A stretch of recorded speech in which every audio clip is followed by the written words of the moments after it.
My name is Dr. G. Jayakrishna, Professor in EEE Department, St. Peter's Engineering College, Hyderabad.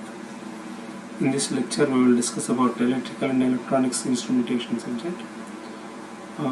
First unit, we will discuss about measurement system, its performance characteristics. So, first, measurement is nothing but determining the amount of quantity by using certain devices, and for measuring the amount of quantity we will use devices. These devices are known as measuring instruments, and the measuring quantities may be temperature, pressure, humidity, weight, etc. And in industries we require to measure number of parameters simultaneously. Therefore, we require sophisticated knowledge in science and technology. The science and technology used for measuring these quantities simultaneously and utilizing them for monitoring and control is known as instrumentation. Then coming to the block diagram of measuring system, it consists of 3 blocks: sensing element, signal conditioning circuit, and data processing or display unit. And first, the measurement is nothing but the quantity which we want to measure. That will be applied to sensing element. Sensing element senses the amount of quantity and gives output signal. And this output signal may be weak or strong. Based on its strength, the signal will be amplified, attenuated, differentiated, integrated, etc. in the signal conditioning circuit. Then it will be applied to process or process control or display unit, or in between it will be converted into analog to digital and can be sent to storage element. Next, coming to characteristics of measuring instruments, measuring systems, there are 2 types of characteristics: static characteristics and dynamic characteristics. Static characteristics are the characteristics of the system when the input is continuously varying with the input is constant and not varying with time. And dynamic characteristics are nothing but characteristics of the system when the input is continuously varying with time. Next, first we will discuss about static characteristics. So for static characteristics, the input will be constant and we will get the steady state response output on the output side. That output will have certain characteristics to be studied. Those parameters are known as static characteristics, and these are accuracy, precision, resolution, error, sensitivity, threshold, reproducibility, repeatability, zero, drift, stability, and linearity, hysteresis, etc. are the parameters which we have to study. Then coming to accuracy, this accuracy denotes the degree of closeness with which we can instrument can approach the true value of the quantity.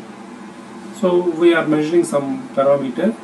So while measuring, the measured value should be accurate to the true value. True value means actual quantity value. So that will be denoted by the accuracy.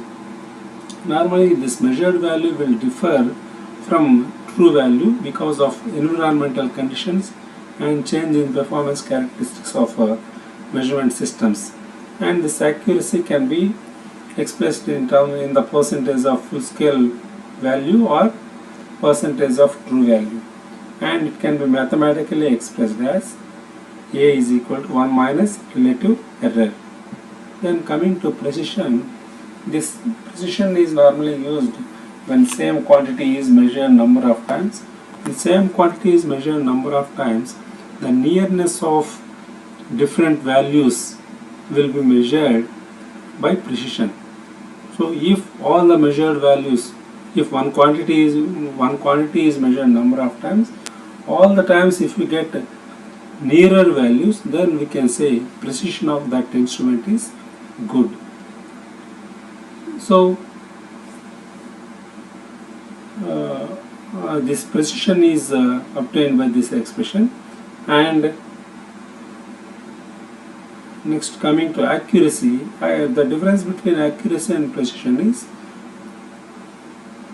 accuracy means we have to measure, the instrument has to measure the true value. So if the measured value is exactly nearer, very nearer or equal to the true value, then we can say accuracy is high. Whereas precision means when you are measuring same quantity number of times, all the readings must be nearer to each other, nearer, and they may not be equal to true value. So if all the values are nearer, we can say the instrument is precise and the readings are precise readings. So in this case, the first case A, all the readings are out of true value is red one, center point is the true value target, and by 3 times as measured, for all the 3 times the targets are not reached, they are away, very much away, therefore accuracy is very less.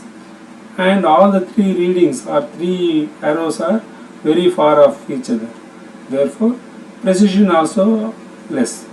Whereas in the figure B, all the 3 readings are 3 arrows are away from the target, but they are nearer to each other. So away from the target means accuracy is less, but the obtained readings are very nearer to each other, therefore precision is high.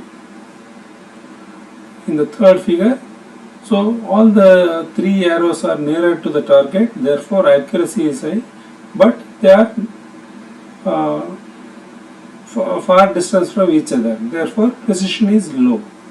Similarly, for D figure, all the 3 are nearer to the target, at the target, therefore accuracy is high, and all the 3 are having same reading. So same target, nearer to each other, therefore precision is also high. Then coming to resolution or discrimination. So it is the smallest increment in the input quantity from an arbitrary value for which the measuring system responds and gives detectable change in output. So during measurement, if the meter is at needle is at some value, at intermediate value, if the smallest increment if you give to that instrument, if it produces detectable output, then that smallest increment is known as resolution. So resolving power is nothing but the ability of the system to respond for small changes in input. And coming to error, error is nothing but absolute error is the difference between measured value and true value. Normally, for comparing the errors of different instruments, we will use relative error. Relative error is nothing but the ratio of absolute error to true value or full scale reflection. Then coming to correction, so when a system is measuring the value with some error, we have to correct that. So correction is the modification to be done to the measured value to obtain the true value of the measurand, and it will have a negative symbol to the error. So it is true value minus measured value. Then coming to sensitivity or incremental sensitivity. So sensitivity is nothing but a ratio of change in output to change in input of a system. So if sensitivity is high means for small input it will give large output. So, and the reciprocal of sensitivity is known as inverse sensitivity or deflection factor. Then coming to threshold. So it is a minimum input quantity required to produce a detectable change in output when the input is increasing from 0. So when the input is increasing from 0, the minimum input quantity required to produce some change in output, detectable change in output, is known as threshold. So in digital meters, threshold is nothing but minimum input required to cause a change of 1 LSB, least significant digit of the output signal. Then coming to reproducibility.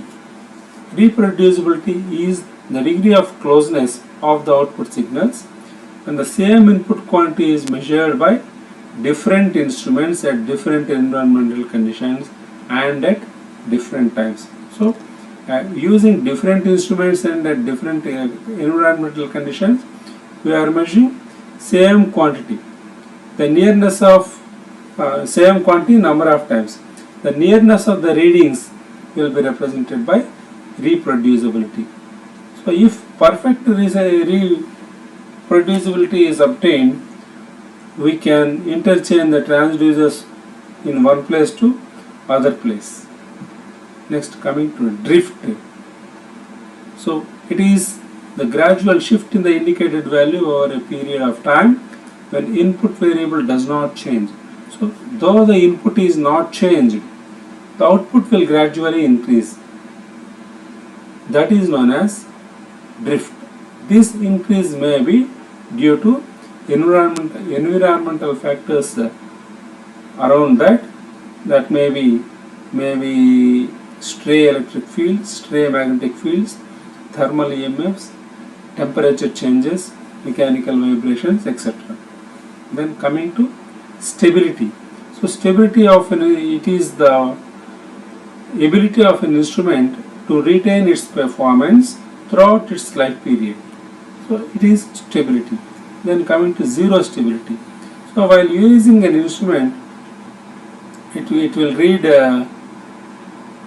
some value.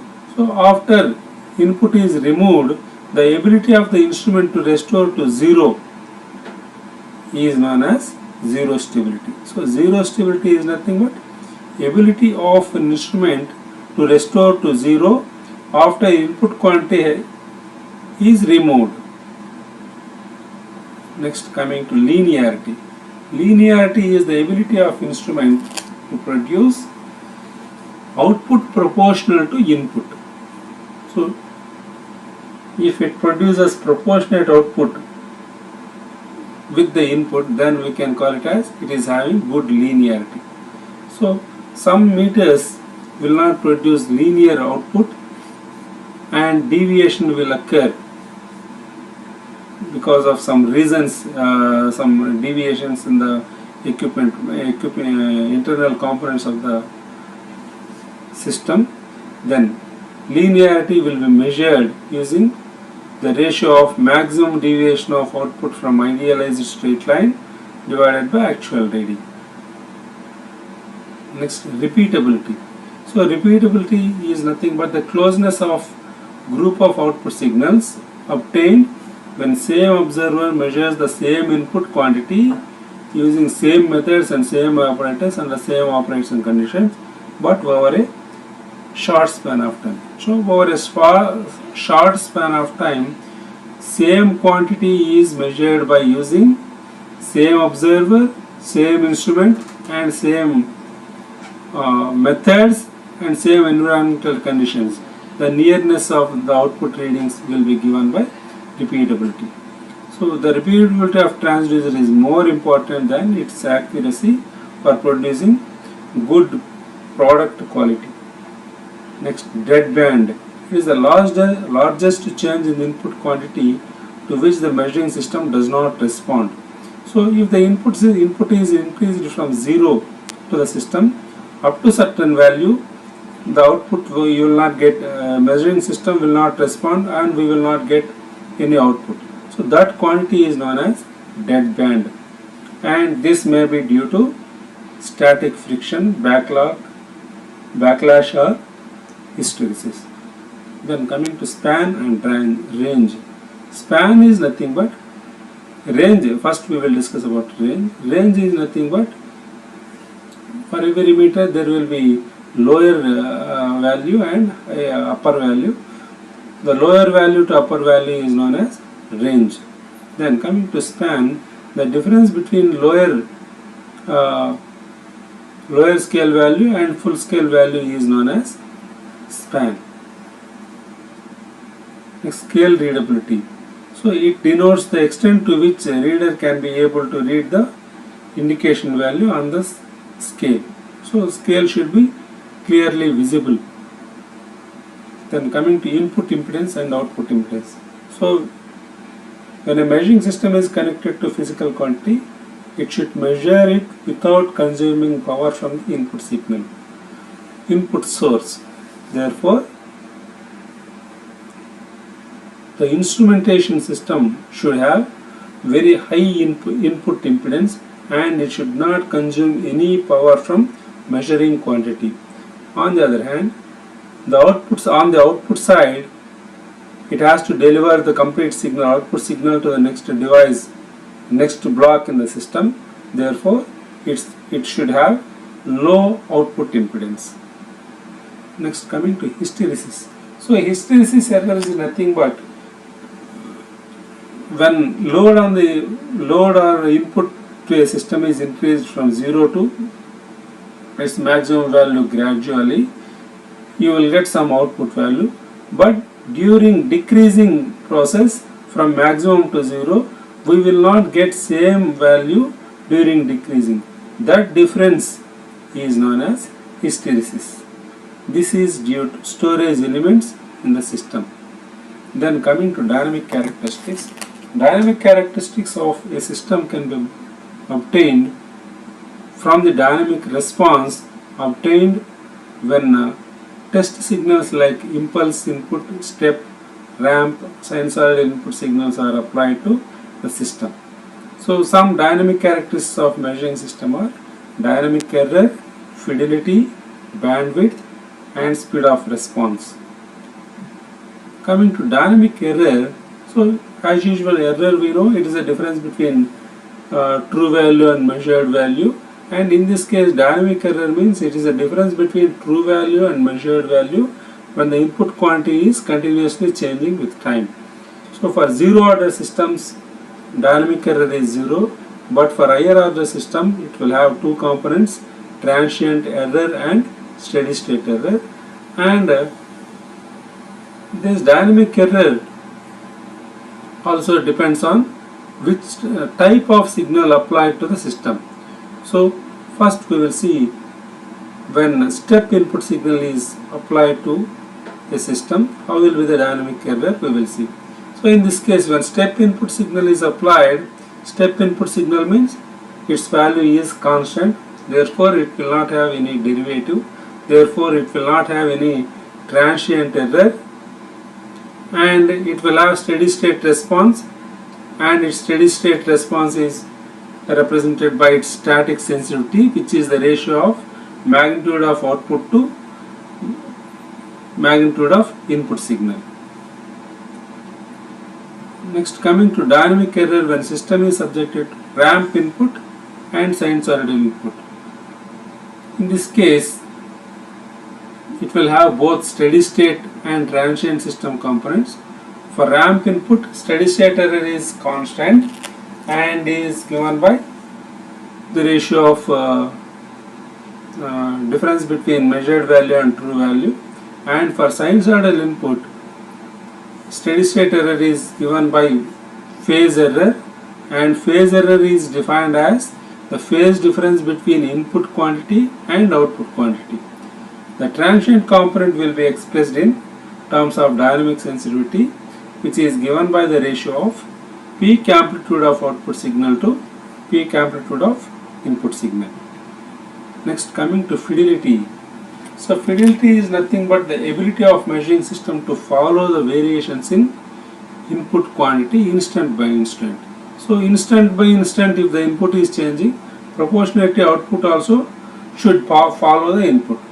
If that happens, then we can say that the system is having high fidelity or hi-fi system.